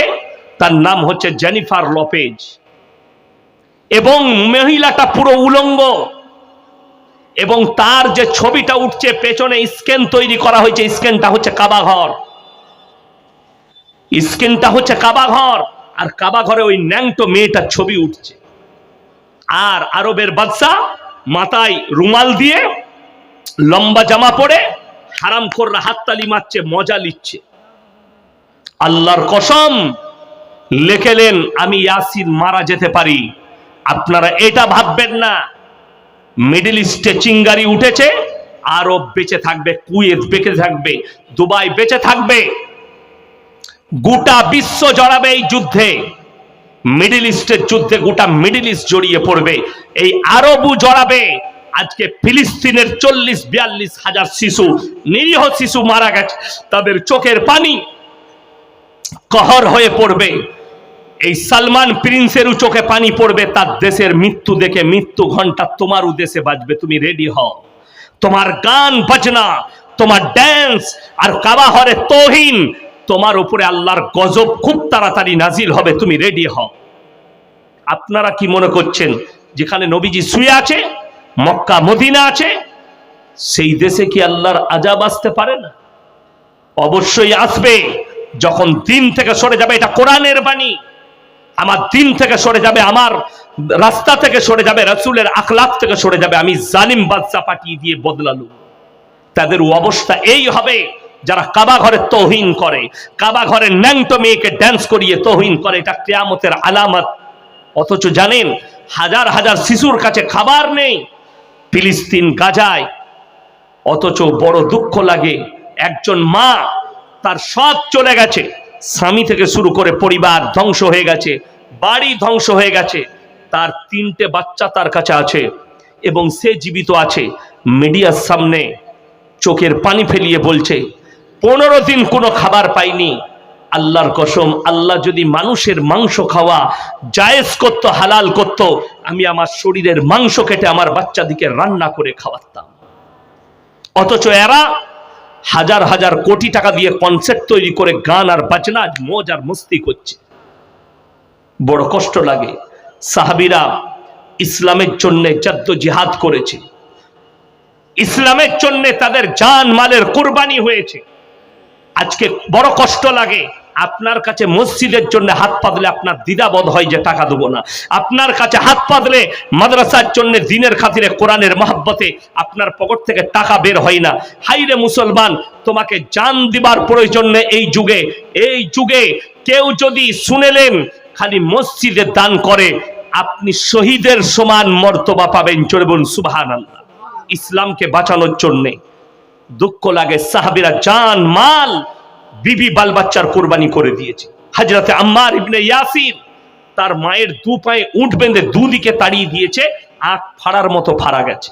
হযরত সাইয়্যিদনা বেলাল হাবশী রাদিয়াল্লাহু তাআলা আনহু কোমরে দড়ি বেঁধে উটের পেছনে বেঁধে উটকে তাড়িয়ে দিয়েছে, পিঠের চামড়াটা কোমরে চলে এসেছে, আল্লাহর কসম কলমা থেকে সরেনি, তারা টিকে রয়েছে কলমার ওপরে। আপনি ভেবে দেখুন, যুদ্ধের ময়দানে হযরত আমির হামজা রাদিয়াল্লাহু তাআলা আনহু তিনার বুকটা চিড়ে কলিজা থটটা বার করে চিবিয়েছে, তার নাম হিন্দা। আল্লাহ তাকেও ঈমান দান করেছেন। এখনো পর্যন্ত আপনার উহুদের প্রান্তরে 70 জন সাহাবীর কবর ব্যারিকেড দিয়ে ঘেরা আছে, সেইখানে শুয়ে আছেন আপনার হযরতে আমির হামজা রাদিয়াল্লাহু তাআলা আনহু। ইসলামকে বাঁচাবার জন্য, ইসলামকে টিকাবার জন্য আল্লাহ নবী সাহাবীরা জানমালের কুরবানি দিয়েছে। আজকে মুসলমান জান দিতে বলা হয়নি, মাল দিতে বলা হয়েছে, তাও মুসলমান পেছনে, তাও আপনি পিছিয়ে, যে আপনার মাল দ্বারা আপনার মসজিদকে আপনি বাঁচাতে পারবেন না, আপনার শ্রম দ্বারা আপনি মসজিদকে বাঁচাতে পারবেন না, আপনি কোরআনের পক্ষে নেই। এটাই হচ্ছে দুঃখের। হাইরে মুসলমান, আপনি মনে করছেন বেঈমান কাফেররা ঠান্ডা মাথায় আপনাকে দিয়ে জিনা করাচ্ছে, ঠান্ডা মাথায় আপনাকে দিয়ে জিনায় লিপ্ত হচ্ছে আমার আপনার সন্তান। শুনবেন তারা কিভাবে ঠান্ডা মাথায় জিনা করাচ্ছে। আপনাকে বলে যাচ্ছি, জায়গাটার নাম কালিয়াচক বাস স্ট্যান্ড। সালটা হচ্ছে 2023 সালের ডিসেম্বরের 30 তারিখ। আপনি ছিলেন তো? গয়েশ বাড়িতে আমার জলসা, সুজাপুর গয়েশ বাড়ি, চিনেন না? চিনেন না আপনারা? খুব চিনেন, কাচি। ওই গয়েশ বাড়িতে আমি জলসা শেষ করেছি 11:45-এ। আমার গাড়ি, আমার সিস্টেম হচ্ছে আমি গাড়ি থেকে নামবো, গাড়িতে চাপবো, 1 মিনিটে আমার গাড়ি 2 কিলোমিটার যাবে। আমার মাদ্রাসা আছে সকালবেলায়, আমি মাদ্রাসা থেকে আমার বাড়ি 300 মিটার, কিন্তু আমি বাড়িতে যাই না, আমি মাদ্রাসায় গিয়ে ক্লাসে আমার রুমেতে আমি আরাম করি ফজরের পরে, যাতে আমার ক্লাস না ছাড়া যায়।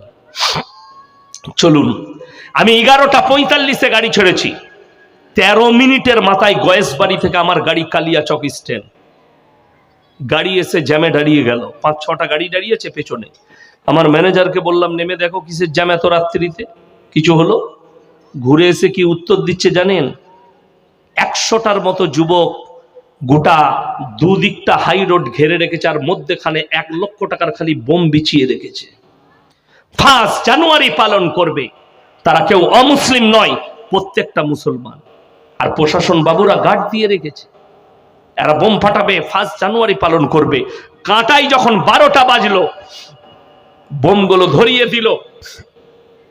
কমপক্ষে 10 থেকে 15 মিনিট থেকে 20 মিনিট খালি বোমগুলো ফাটলো।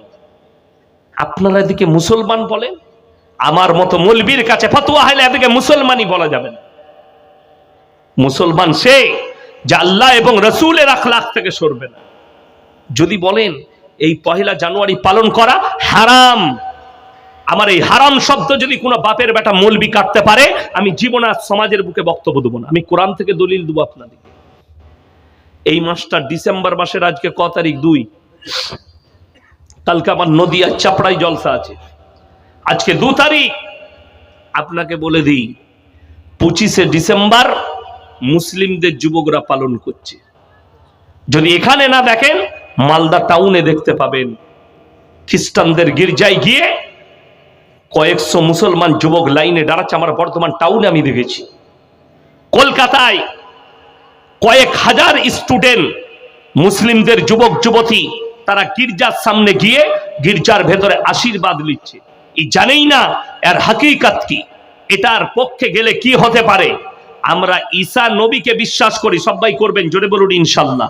এটা একটা ইমানের অঙ্গ, যে আমি যতগুলো নবী পাঠিয়েছি এদিকে যেন এরা নবী বলে, পয়গম্বর বলে বিশ্বাস করে। এটা রসুলের হাদিস এবং কোরআন, এটা আপনারা বিশ্বাস করবেন। কিন্তু শুনেলেন, এই যুগে আমল কার হবে? কথা বলে না, কার কথা? আমরা কাকে মানি? নবী মুহাম্মদ সাল্লাল্লাহু আলাইহি সাল্লামকে। আমল হবে রসুলের কথায়। বড় কষ্ট লাগে, দুঃখ লাগে। আমি অনেক দিন আগে, আজ থেকে 10 বছর আগে, 10 থেকে 12 বছর হবে, মুর্শিদাবাদের লালবাগে এক জায়গায় জলসা করছিলাম। তো একজন বেচারা কোথা থেকে এসেছিল জানি না, সে প্যান্ট শার্ট পরে এসেছিল বায়ান করার জন্যে। তো তাকে কিছু মৌলবি সেখানে আপত্তি করলো যে প্যান্ট শার্ট পরে স্টেজে বায়ান করতে দেবো না, আপনাকে পাঞ্জাবি পরতে হবে। তো মার্কেট থেকে একটা কিনে এনে দিল না কার দিল, সেটা পরে সে বায়ান করলো এবং স্টেজে সেই মৌলবিদিকে, সাধারণ ছেলে, সেই মৌলবিদিকে ছোট করার জন্য সে তার বক্তব্যকে কোন দিকে নিয়ে যাচ্ছে, ওয়াজাউ আলা কমিসিহি বিদাবিন কাদিব ক্বালা বাল সাওয়ালাত লাকুম আনফুসুকুম আমরা। কামিজ মানে শার্ট। সে বলতে চাইছে, সে মানুষকে বোঝালো ইউসুফ নবী কোরআনে আছে ওয়াজাউ আলা কমিসিহি বিদাবিন কাদিব, ইউসুফ নবী শার্ট পড়েছে তাই আমি শার্ট পরেইছি, মৌলবীরা আপত্তি করবে কেন? এরপর অনেক লোক বললে দামি কথা বলেছে, বেচারা সভাপতি আরো দুটো মৌলবি চুপচাপ বসে গেছে, তাদেরকে অপমান করছে। আমি স্টেজে গেলাম, সিটে না, বসুন এখানে। আপনি মোহাম্মদ সাল্লাল্লাহু আলাইহি সাল্লামের অনুসারী না আপনি ইউসুফ নবীর অনুসারী? বলে আমি মোহাম্মদ সাল্লাল্লাহু আলাইহি সাল্লামকে মানি। আমি বললাম তুমি তোমার ভুলটাকে ঢাকার জন্যে, তুমি তোমার ভুলটাকে সত্য প্রমাণ করাবার জন্যে তুমি ইউসুফ নবীর আমলটাকে বলছো আমার আমল। ওই ইউসুফ নবীর ঘটনাটা দেওয়া হয়েছে শিক্ষা নেওয়ার জন্য, আমল করার জন্য নয়। কি করার জন্য? শিক্ষা নেওয়ার জন্য। ওখানে অনেকগুলো জ্ঞান আছে, আল্লাহ কোরআনে বলেছে তোমরা এখান থেকে জ্ঞান অর্জন করো, কিন্তু আমল হবে রাসূল আকরাম সাল্লাল্লাহু আলাইহি সাল্লামের আমলটাই আমল। তুমি বলতে পারো ইসলামে যে কোনো পোশাক পরা জায়েজ আছে, জায়েজ আছে, কোনো অসুবিধা নেই। আপনি প্যান্ট পরতে পারেন, শার্ট পরতে পারেন, গেঞ্জি পরতে পারেন, সাতার ঢাকা নিয়ে শর্ত। আপনি একটা বস্তারও জামা পরতে পারেন, পয়সা নাই, বস্তাকে জামা করে পরছেন, কোনো অসুবিধা নাই। শরীর ঢাকা হতে হবে, সাতার ঢাকা হতে হবে, ওইটা প্রবলেম নয়। কিন্তু দলিল দিচ্ছে নিজেকে বাঁচাবার জন্য একটা নবীর আমলকে নিয়ে। চলুন, যারা এই 25শে ডিসেম্বর কেক কিনে খাবে, হারাম খাবে তারা। যদি বলেন হুজুর আমার নিয়ত আলাদা, নিয়ত আলাদা হলে তুমি 24শে খেলে না, 26শে খেলে না, 23শে খেলে না, 21শে খেলে না। আপনি যদি বলেন আমি জিদ করে, ইয়াসিন ভাই মানা করেছে, আমি জিদ করে 25ই খাবো, আমার যা পারবে করে নিবে, আমি কি করব? তোমার করবেন তো কে? আল্লাহ। কোরআন খুলেন, গায়রিল মাগজুবি আলাইহিম ওয়ালাদ দাল্লিন। মাগজুম মানে ইহুদি আর দাল্লিন মানে নাসারা। এই দুটো দলই পদভ্রষ্ট এবং এদের যারা অনুসারী হবে তারাও পদভ্রষ্ট হবে। কোরআন সূরা ফাতিহা একবারই শেষ আয়াত, তাফসীরের মধ্যে গেলে দেখতে পাবেন। আমার ভাই আগে চলুন। আল্লাহ তাআলা কিয়ামতের দিনে ঈসা মাসীহকে দাঁড় করাবেন। কেন? খ্রিস্টানরা তিনটা আল্লাহকে মানে। সবাই বলুন কটা? কটা? তিনটে। নাম্বার 1 আল্লাহকে বিশ্বাস করেন তিনি সৃষ্টিকর্তা। নাম্বার 2 তার মা মারিয়াম। নাম্বার 3 ঈসা মাসীহকে বলে এটা আল্লাহর বেটা। জোরে বলুন নাউজুবিল্লাহ। তাদের ঈমান ধ্বংস হয়েছে। তারা যখন বলেছে এটা আল্লাহর বেটা, তখন তাদের ঈমান ধ্বংস হয়ে গেছে। তারা আহলে কিতাব থেকে বেরিয়ে গেছে। বাংলাদেশের প্রধানমন্ত্রীর বয়ান শুনেছিলাম কিছুদিন আগে। তিনি বলেছিলেন যে আমার ছেলে বিয়ে করেছে খ্রিস্টানদের মেয়েকে, আর খ্রিস্টানরা হচ্ছে আহলে কিতাব। উনি মূর্খ, অশিক্ষিত এবং নিজের দোষ চাপা দিবার জন্য এই কথাটা বলেছে। খ্রিস্টানরা আহলে কিতাব নয়, আহলে কিতাব ছিল, আহলে কিতাব থেকে বেরিয়ে গেছে তখন যখন তারা বলেছে ঈসা আল্লাহর বেটা, তখন থেকে বেরিয়ে গেছে। কোরআন খুলে আমার আল্লাহ কিয়ামতের দিনে ঈসা মাসীহকে দাঁড় করাবেন আর প্রশ্ন ছুড়ে দিবেন, ইসকাল আল্লাহু ইয়া ঈসা ইবনে মারইয়াম আনতা কুলতা লিন-নাস ইত্তাখিযুনি ওয়া উম্মিয়া ইলাহাইনি মিন দুনিল্লাহ। হে ঈসা, তুমি কি বলেছিলে তোমার কওমকে আল্লাহ ছাড়া আমি আর আমার মা আরো দুটো আল্লাহ? ঈসা নবী বলবেন ক্বালা সুবহানাক, যে কথা বলার আমার হক নেই, অধিকার নেই, সে কথা আমি কেমন করে বলতে পারি? আর আমি যদি বলে থাকতাম ইন্নাকা আনতা আল্লামুল গায়ুব, আপনি আলিমুল গায়ব, গায়বের খবর জানতেন, আপনার তো অজানা হতো না। আল্লাহ বলবেন অবশ্যই জানি, আমি জানার পরও এদিকে বিশ্বাস করানোর জন্য আমি তোমাকে বলেছি। আমার মুসলমান ভাই, সবাই নিয়ত করুন আমরা হারাম কাজ থেকে নিজেদেরকে বাঁচাবো। জোরে বলুন ইনশাআল্লাহ, জোরে বলুন ইনশাআল্লাহ। 25শে ডিসেম্বর তোমার নয়, নিয়ে এসো। 1 ডিসেম্বর তোমার নয়,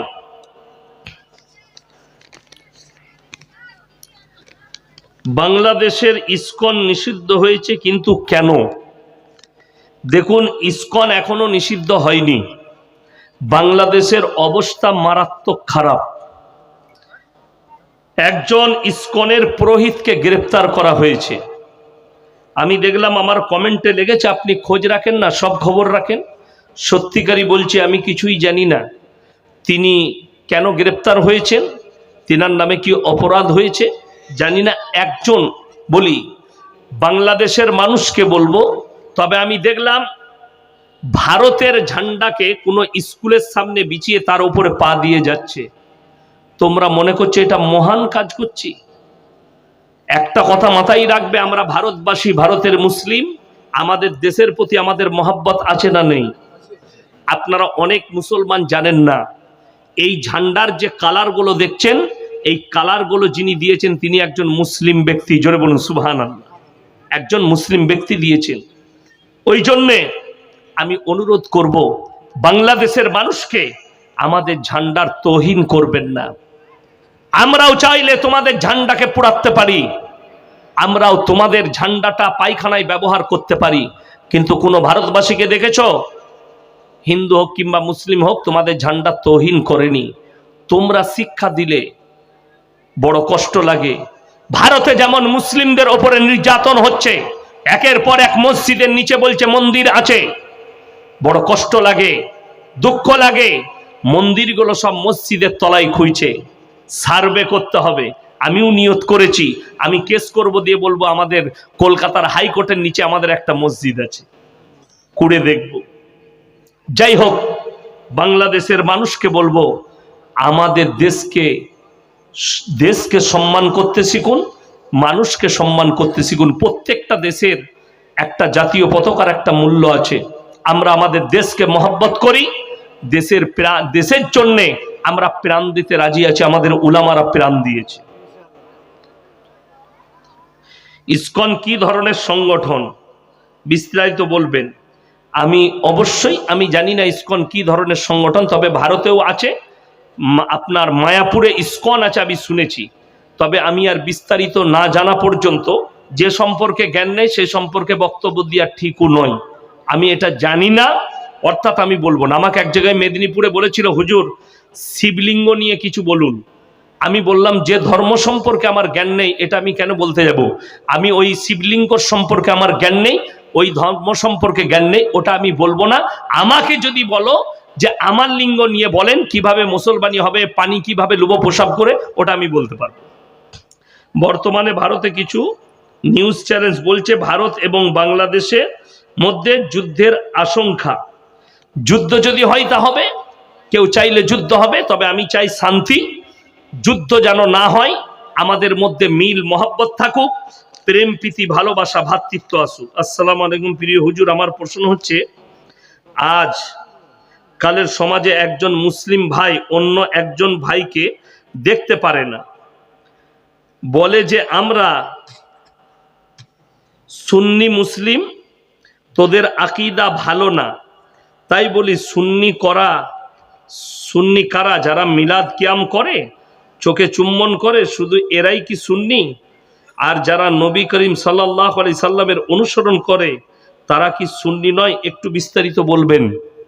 শুনেলেন, যারা রসুল সাল্লাল্লাহু আলাইহি সাল্লামের সুন্নতের উপরে একনিষ্ঠভাবে দাঁড়িয়ে আছে, রসুল সাল্লাল্লাহু আলাইহি সাল্লাম এবং কোরআন আর হাদিসের ওপরে যারা দাঁড়িয়ে আছে, এই যে এখানে শব্দ লিখেছেন যারা মিলাদ কিয়াম করে, আমি আপনাদেরকে একটা কথা বলে যাই, আল্লাহর নবী চলে যাওয়ার পরে 4 জন খলিফা এসছেন না আসেননি? এসছেন। আমি কোন দলকে আঘাত করছি না, খালি এতটুকু মাথায় রাখবেন, হযরত আবু বকর সিদ্দিক রাদিয়াল্লাহু তাআলা আনহু যতদিন খলিফা ছিলেন, তিনার জীবন দশায় কেউ যদি একটা প্রমাণ করাতে পারেন যে অমুক সাহাবী মারা গেছেন, তার মিলাদ শব্দের অর্থটা অনেকের জানা নেই। মিলাদ শব্দের অর্থ হচ্ছে, শুনেলেন সবাই, মিলাদ শব্দের অর্থ হচ্ছে নবীজির জীবন আদর্শ আকৃতি বর্ণনা করা। এটা হচ্ছে মিলাদ শব্দের অর্থ। কি বললাম? নবীজির চেহারা, দাড়ি, টুপি, চলা ফিরা, উঠা বসা, খাওয়া দাওয়া, এইটার নাম মিলাদ। আমাদের দেশে মানুষ মরে গেলে যে মিলাদ হচ্ছে, এই মিলাদ হচ্ছে কাঁচা বেদাত। এরপর চলুন, আর একটা বলেছে কিয়াম। আমি বলেছি অনেক দূর, চারজন সাহাবীরা অনেক দূরে, চারজন ইমাম। কজন ইমাম বললাম? চারজন প্রসিদ্ধ ইমাম। ইমাম আবু হানিফা রাহিমাহুল্লাহ, ইমাম শাফি, ইমাম মালিক, ইমাম হাম্বল। এই চারজন ইমামের যদি একটা কল কেউ বার করতে পারে, একটা দলিল দিতে পারে, ইনারা চারজন নিজের জীবন দশায় কিয়াম করেছে। কিয়াম শব্দের অর্থ অনেকজন বলে কোরআনে আছে, আছে। কিয়াম শব্দের অর্থ হচ্ছে দাঁড়ানো। নামাজে দাঁড়ানো কি কথা বলে না? নামাজে দাঁড়ানো, কিয়াম করাটা কি? হ্যাঁ, ফরজ। নামাজ আমরা দাঁড়াই না, ওইটাই তো কিয়াম। প্রথাগত যে কিয়ামটা দেখতে পাচ্ছেন, স্টেজে দাঁড়িয়ে ইয়া নবী সালামু আলাইকা, ইয়া হাবিব সালামু আলাইকা, এটা একটা মারাত্মক বেদাত। এবং ওই কিয়াম করাটা শরীয়ত সম্মত হারাম। কেউ যদি আকীদা রাখে যে আমরা যে কিয়াম করছি, এই যে জলসা হচ্ছে, আমি যদি এখনই বলি, সভাপতি সাহেব বলে আমরা যে জলসা করছি এখানে আপনারা অনেক নেকি পাবেন, যে এইখানে মুহাম্মদ সাল্লাল্লাহু আলাইহি সাল্লাম খুদ এসছেন, হাজির নাজির আছে, এইটা বলাটা কতটা যুক্তিসম্মত, হাদিস কোরআন সম্মত আমি বলে দিই। আমি যদি বলি বাবাজিরাম তোমরা সবাই রেডি হও, আল্লাহর নবী তিনি আমাদের এখানে হাজির আছেন, তাহলে নবীজি যখন হাজির আছে, আমি কত বড় বিয়াদব যে স্টেজে বসে বয়ান করছি। কথাটা বোঝাতে পারলাম? নবীজি যদি হাজির নাজির হয়, সভাপতি সাহেব বসে আছে, কত বড় বিয়াদবি। কথাটা বোঝাতে পারলাম?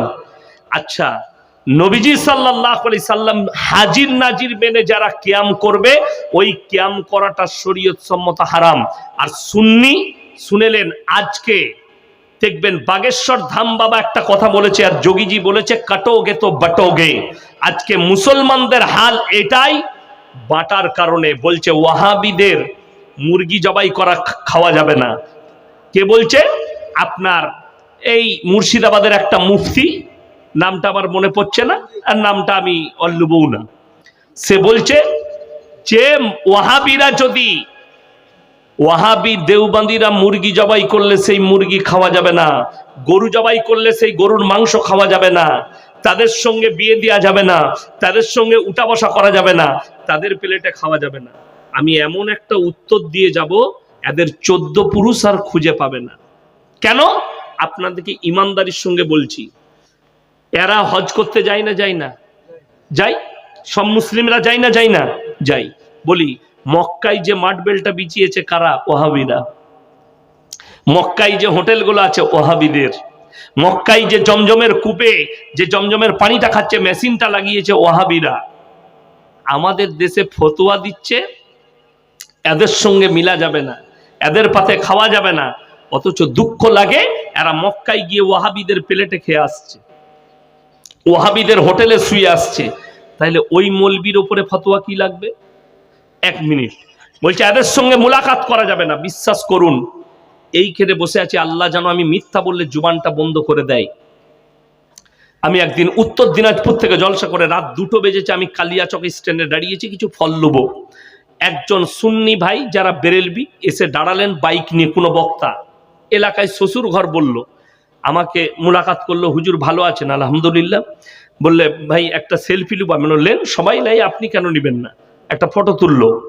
আমি বললাম ভাই, আমাকে বললো ফল কিছু কিনে দেবো, হুজুর খাবেন? আমি বললাম না, আমি নিয়েছি, আর রাত্রে খানা খেয়ে এসছি, ফল খাবো না। তো আমি বললাম আমি একটা কথা বলবো, শুনবেন? জি বলুন। আমি বললাম তুমি আমার সাথে মুলাকাত করলে, ফটো তুললে, তোমাদের অমুক মুফতি ফতোয়া দিচ্ছে ওয়াহাবিদের সঙ্গে সালাম মুসাফা করলে বিবির তালাক হয়ে যাবে, আপনার বউটা কি করবেন? কথাটা বুঝতে পারেননি? তিনি বললেন ও মুফতি তো হারামখোর। আমরা স্টেজে এটা বলতে পারবে? আপনার বলার ক্ষমতা নেই। আমি এই সপ্তাহ 2-1 আগের কথা বলছি, আমি কালিয়াচকে দাঁড়িয়েছি, একজন বাচ্চা ছেলে মাদ্রাসার তালবিলিম, কোনো ওই বেরেলবি ভাইদের মাদ্রাসার তালবিলিম, সে আমার সঙ্গে দেখা করলো, মুলাকাত করলো, কোনো বক্তাকে চাপাতে এসেছিল বাসে। তো আমি বললাম কোথায় বাড়ি তোমার? বললে মুরারোয়ে বাড়ি হুজুর। আচ্ছা, আমাকে বলছে হুজুর জলসা করে আসছেন? আমি বললাম হ্যাঁ। তো আমি বাড়ির জন্য কিছু ফল মাকড় কিনছিলাম। আর মাদ্রাসার তালবিলিম মানে গরিব এতিম, ভালোবাসতে হয়। আমি ভালোবাসি আমার মাদ্রাসার ছাত্রদিগও, যে কোনো তালবিলিমকে ভালোবাসি।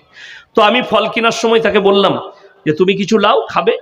তাকে আমি কাজু ফাজু এটা ওটা কিনে দিলাম, ফল মাকড়। আমি বললাম নিয়ে যাও। সে আমাকে কি উত্তর দিল জানেন? হুজুর, পেছন থেকে যা শুনি সব উল্টো লাগছে আপনাকে দেখে। আপনার জন্য যতটা খারাপ শুনি আপনি তার অধিক ভালো। আমি বললাম এটা তোমার বক্তা দিকে, আলেম দিকে বলবে। আল্লাহ আমার মধ্যে অহংকার দেয়নি। আমি মানুষের কাছে মানুষের ভুলগুলো বলি। আমি শিরক বিদাতের বিরুদ্ধে মৃত্যুকাল পর্যন্ত, আমি ব্যক্তির বিরুদ্ধে নয়, আমি তালবিলিমের বিরুদ্ধে নয়, আমি কোনো মাদ্রাসা মসজিদের বিরুদ্ধে নয়। কেউ যদি ইসলাম বিরোধী কাজ করে, আল্লাহর কসম আমি মৃত্যুকাল পর্যন্ত তাদের বিরুদ্ধে থাকব।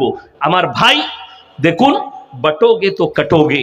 আমি লাস্টে বলবো আপনাদিকে কি বললাম, যে আজকে সাহাবীরা নিজেদের জানমালের কুরবানি করেছে বলে আপনার কাছে ইসলাম পৌঁছেছে, তা না হলে মক্কা মদিনায় শেষ হয়ে যেত। আমার ভাই, এই মসজিদের মহব্বতে আমি 30টা কোরআন শরীফের পারা, 30 জন ভাই কে কে আছেন, একটি করে 1000 টাকা আমার হাতে দিবেন। পয়সা না থাকলে ফোন পেতে দিবেন। 30 জন আল্লাহর বান্দা। আর আমি বলছি যারা উঠে যাচ্ছেন, 100 টাকা 50 টাকা হলেও আমার হাতে দিয়ে যাবেন। 100 টাকা 50 টাকা হলেও দিয়ে যাবেন। মায়েদিকে বলবো, আপনাদের মধ্যে যদি কেউ থাকেন, মাত্র 1000 টাকা করে বলেছি, আল্লাহর রাস্তায় দিনের পথে, নবীজি বলেছেন জাকিরা, গচ্ছিত সম্পদ। কিয়ামতের দিনে মানুষ কাঁদবেন। যারা দিয়েছেন আবার দিয়ে যাবেন। 10 টাকা 5 টাকা হলেও দিয়ে যাবেন আমার হাতে, 100 টাকা হলেও দিয়ে যাবেন, 50 টাকা হলেও দিয়ে যাবেন। আমার ভাই, মাত্র এই মসজিদের জন্য আপনারা যা দিয়েছেন কিয়ামতের দিনে ফেরত পাবেন। নবীজি বলেছেন জাকিরা, গচ্ছিত সম্পদ। মাশাআল্লাহ। এই দেখুন, একজন ভাই বিসমিল্লাহ করেছেন 1000 টাকা। আল্লাহ ওনার জানে মালে ইজ্জতে বরকত দেখ, ওনার কারোবারে ব্যবসা বাণিজ্যই রুজি রোজগারে বরকত দেখ। মাশাআল্লাহ। আরো একজন ভাই 100 টাকা দিয়েছেন। আমার ভাই, মা বোনের দিকে বলবো আপনারা যে যা পারবেন একটু দিয়ে পাঠান। আল্লাহর ওয়াস্তে মাত্র 1000 টাকা করে বলেছি। 500 টাকা, 1000 টাকা, 100 টাকা, 50 টাকা, যে যা পারবেন দিয়ে যান এই আল্লাহর ঘরের জন্য, দিনের খাতিরে। মাশাআল্লাহ। আরো একজন ভাই 500 টাকা দিয়েছেন। আল্লাহ আপনার হায়াতে বরকত দেখ। মাশাআল্লাহ। আরো একজন ভাই লগত 1000 টাকা দিয়েছেন। আল্লাহ ইজ্জতে বরকত দাও। মাশাআল্লাহ। রুজি রোজগারে বরকত দাও। আর কে আছেন ভাই? মাশাআল্লাহ। আরো একজন ভাই 1100 টাকা দিয়েছেন। আল্লাহ জানে মালে ইজ্জতে বরকত দেখ। আমার ভাই 30 জন বলেছি, তাড়াতাড়ি আসুন ভাই। মাশাআল্লাহ। 100-200 করেও দিয়ে যাবেন। মাশাআল্লাহ। এটা দেখুন তো কত আছে। মাশাআল্লাহ। আসুন ভাই। জাযাকাল্লাহ। আলহামদুলিল্লাহ। আসুন। মাশাআল্লাহ। আসুন ভাই। জাযাকাল্লাহ। আসুন। মাশাআল্লাহ। জাযাকাল্লাহ। আসুন ভাই। মাশাআল্লাহ। আসুন। মাশাআল্লাহ। আসুন ভাই। জাযাকাল্লাহ। আল্লাহ ইজ্জতে বরকত দেখ, জানে মানে বরকত দেখ। মাশাআল্লাহ। আসুন। মাশাআল্লাহ। আসুন ভাই। মায়েদের মধ্যে যদি কোনো মা, আমার কোনো বোন থাকেন, 100 টাকা দেবো। মাশাআল্লাহ। এই যে জাযাকাল্লাহ। আলহামদুলিল্লাহ। আসুন ভাই। মাশাআল্লাহ। আসুন। আল্লাহর ওয়াস্তে দেন। মাশাআল্লাহ। জাযাকাল্লাহ। আসুন ভাই। মসজিদের জন্য ভাই, আল্লাহর ওয়াস্তে জাযাকাল্লাহ। আল্লাহ দানকে কবুল করুক। ইজ্জতে আল্লাহ বরকত দেখ, জানে মালে বরকত দেখ। মাশাআল্লাহ। আর কে আছেন ভাই? মাশাআল্লাহ। আল্লাহ হায়াতে বরকত দেখ। 9000। মাশাআল্লাহ। একজন আল্লাহর বান্দা আমার ভাই, তিনি 9000 টাকা লগত দিয়েছেন। আল্লাহ উনার ইজ্জতে বরকত দেখ, উনার কারোবারে আল্লাহ বরকত দেখ, রুজি রোজগারে বরকত দেখ। যিনি 9000 টাকা দিয়েছেন, আমি তিনাকে অনুরোধ করব এই শেষ রাত্রিতে, আমি মুসাফির মানুষ, দোয়া করব। আর 1000 টাকা দিলে 10 হয়ে যাবে ইনশাআল্লাহ। মাশাআল্লাহ। আমার ভাই মাত্র আর 1000 টাকা যদি দেন 10,000 হয়ে যাবে। যদি কারো কাছে পয়সা না থাকে ফোন পেতে দিয়ে দেন, ফোন পেতে দিলেও হবে ইনশাআল্লাহ। আর 1000 টাকা যিনি 9000 দিয়েছেন, আমি অনুরোধ করব যদি থাকে, আর না থাকলে আপনি কালকে দিবেন, পরশু দিবেন ইনশাআল্লাহ। মাত্র একটি করে 1000 টাকা বলেছি। আসুন ভাই। এগুলো একটু গুছিয়ে দেন। আমার ভাই যিনি দিয়েছেন, মায়েদিকে অনুরোধ করব, মায়েদের মধ্যে যদি কেউ থাকেন, আমার ভাই আর 1000 টাকা কেউ দেন, ইনশাল্লাহ আমি একটা গজল শোনাবো। আর 1000 টাকা, মাশাল্লাহ, 1400 টাকা। আসুন, কি নাম? আচ্ছা, 3 জন বন্ধু মিলে দিয়েছে, মাশাল্লাহ, 1400 টাকা দিয়েছেন। ভাই আরো কেউ যদি থাকেন 600 টাকা দেন, 2000 টাকা হয়ে যাবে। আমি একটা গজল শোনাবো ইনশাল্লাহ, মাশাল্লাহ। আরো একজন ভাই 50 টাকা দিয়েছেন। ভাই 600 টাকা যদি কেউ দেন, 2000 টাকা হয়ে যাবে। কে আছেন? আমার কোন আল্লাহর বান্দা আছেন? মাত্র আর 1000 টাকা ফারুক, মাশাল্লাহ, ফারুক ভাই 1000 টাকা। আল্লাহ উনার জানে মালে ইজ্জতে বরকত দেখ, কারোবারে আল্লাহ বরকত দেখ, রুজি রোজগারে আল্লাহ বরকত দেখ। ভুবন জুড়ে রূপের মেলা, কদম কদম ভয়, জানি না মন কোথায় কখন পথে বসে রয়। ভুবন জুড়ে রূপের মেলা, কদম কদম ভয়, জানি না মন কোথায় কখন পথে বসে রয়। আমার চলার পথে প্রিয় কাঁটার ছড়া ছড়ি, আর পারিনে সামলাতে মন তোমার পায়ে পড়ি। তোমার প্রেমের পীযুষ পানে ধরার বুকে রস, তোমার গুণের কিরণ গুণে গুণীর যত যশ। নীল আকাশে লতাই পাতাই,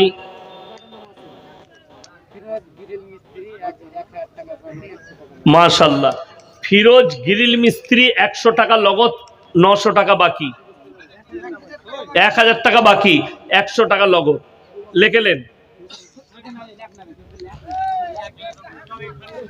নিখিল জুড়ে জিতাই দেখি, শুধুই তোমার মোহনবাসী। ইউসুফের ওই রূপের ভেতর তোমার রূপের আশিস মাগি।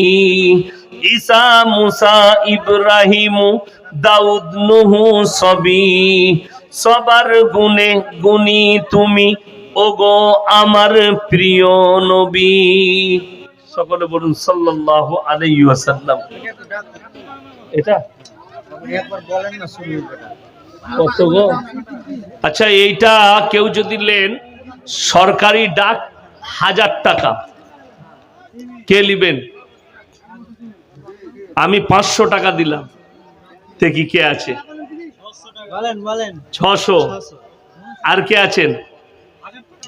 1000 টাকা। আর কে আছেন দেখি? ইনশাল্লাহ মসজিদের জন্য নেকি পাবেন। 1000